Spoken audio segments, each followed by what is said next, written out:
बतझरनि मंगलाजरा दख'र एबसुनि बानजायनायाव बेसेन नाङै गोलोम बोथोरनि फोरोंथाय मावबादा बेखेवदों। गुन गोनां सोलोंथाय जांख्रिखांनाय मावथांखिखौ नोजोर बोनानै मिरु दुलाराय बर' फरायसा आफादनि बिथोन बादियै दिनै मंगलाजरा दख'र एबसुआ गुबुन बोसोराव फोरोंथाय मावबादा बेखेवनाय बायदिनो देग्लायबो बे हाबाफारिखौ लानाय जादों। नोंगौ, क'क्राझार जिल्ला बतझर महकुमानि सिङाव थानाय मंगलाजरा दख'र एबसुनि आफादगिरि बिन्दो चन्द्र ब्रह्म आरो गाहाय नेहाथारि खन्थाइ ब्रह्ममोननि दैदेननायजों गासै मावफारियाफोरनि बानजायनायजों मंगलाजरा गोजौ फरायसालियाव थाखो 9 आरो थाखो 10 बे मोननै थाखो आयदानि गोरलै सानखान्थि, गोरलै बिगियान आरो इंराजि रावखान्थिखौ लानानै दान मोनसेनि बेसेन नाङै फोरोंथाय मावबादा बेखेवनाय। हाबाफारियावनो बाहागो लादों बतझर जिल्ला गुदि बर' फोरोंगिरि आफादनि आफादगिरि सन्जीब कुमार नार्जारि, मंगलाजरा गोजौ फरायसालिनि गाहाय फोरोंगिरि सुबल चन्द्र ब्रह्म आरो मंगलाजरा गुदि बर' थुनलाइ आफादनि आफादगिरि अनसुमा बसुमतारी आरो गुबुन गुबुन आफादनि बिबानाव थानाय मावफारियाफोरनि बाहागो लानायजों गोलोम बोथोरनि बेसेन नाङै फोरोंथाय मावबादानि बेखेवनाय मेला आबुङै जोबनानै थाङो।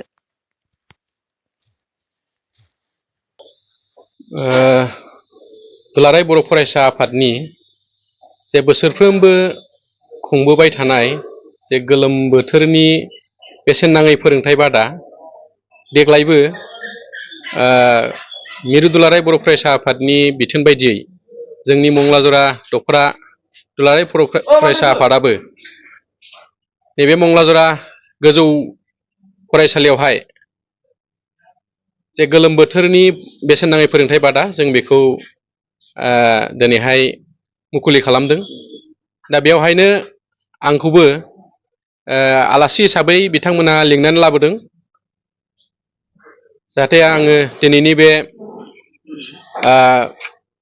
फोरोंथाय बादा बेखेवनायाव फरायसाफोरजों जेन' मोजांथार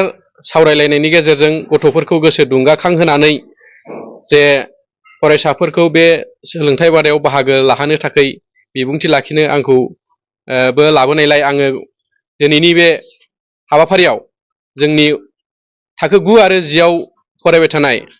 जोंनि नैबे मंगलाजरा हाइ स्कुलनि फरायसाफोरजों मोजांथारै सावरायलायनायनि गेजेरजों मोजांथारै बिबुंथि लाखिलायनायनि गेजेरजों दिनै सावरायलायनाय जाहैबाय। दा बेवहाय जेसेबांनाखि फरायसुला फरायसुलिफ्रा बाहागो लादों बिथांमोना नैबे जे मास मोनसेनि जे फोरोंथाय बादा गरम बन्द'आवहाय दा बेवहाय बिथांमोना मैखोमै बाहागो लानानै गावसिनि सोलोंथाइखौ आवग्रिनो थाखाय बिथांमोना दिनै गोसो गुदुं जादों। दा बेवहाय जोंबो माने ओनसोलनि जानानै गोसोआव मोनसे गोजोननाय मोनदों। दा जोंनि फरायसुला फरायसुलिफ्रा जे मोजां मोनसे सोलोंथाइ लानो हायो बेखौ जोङो आसा खालामदों। दा जोङो बेवहाय जोङो सानखान्थि आरो इंराजि ग्रामार आरो बिगियान आयदा जों बे मोनथाम आयदानि सायाव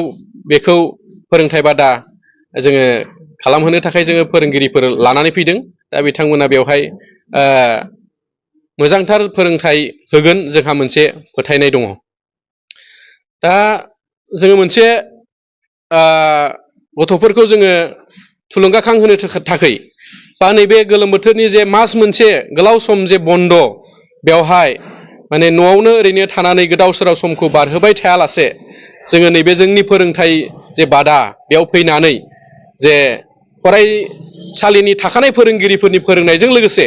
जों जे थिसननाय जे फोरोंगिरि बिथांमोननिफ्रायबो माखासे मोजांथार गियानखौ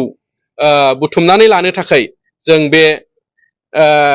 फरायसुला फरायसुलिफोरखौ जोङो खावलायदों आरो बिथांमोनाबो जोङो आसा खालामदों बिथांमोनाबो फैनानै जोंनि बे फोरोंथाय बादायाव मोजाङै मोजां बाहागो लाफैगोन आरो गाव गावनि सोलोंथाइखौ लाफैगोन होननानै जोङो मिजिंथिदों।